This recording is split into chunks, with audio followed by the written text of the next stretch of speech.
Guys, tingnan nyo to.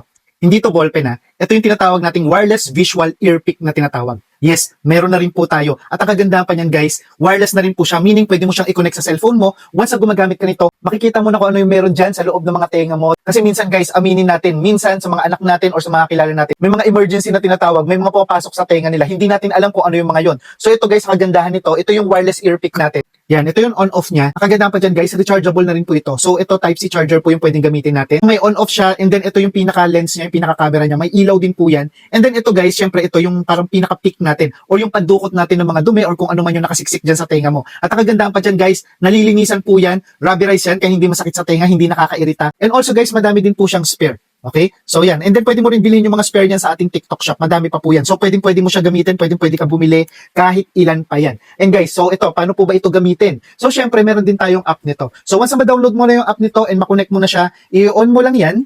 Once na naka-on na yan, iilaw yan, makikita mo yung kulay blue na light dyan, and then, makikita mo may ilaw din po yung pinaka-lens din po yan. Kung makikita nyo guys, tinry natin yan, di ba? Nilagay natin to, tinry natin siya, kitang-kita mo talaga yung loob kasi may liwanag siya, may ilaw po siya. And then, syempre, hindi siya masakit sa tenga kasi, ito nga, may pick siya, may cover pa yung pick niya na rubber, kaya hindi agad matatanggal, and also, hindi ka maiirita. Napakalaking bagay nito, lalong-lalo na pag may mga emergency, lalo sa mga bata, minsan may mga pinapasok dyan sa tenga or may pumapasok sa tenga nila, ito yung pinakamagandang gamit mo. Napakadaling gamitin, rechargeable, at syempre, makikita mo kaagad kung ano yung pumapasok sa tenga mo. So guys, kung naghahanap kayo ng ganito, wireless rechargeable na ear pick, ilalagay ko na yan sa yellow basket natin. I-check out mo na yan.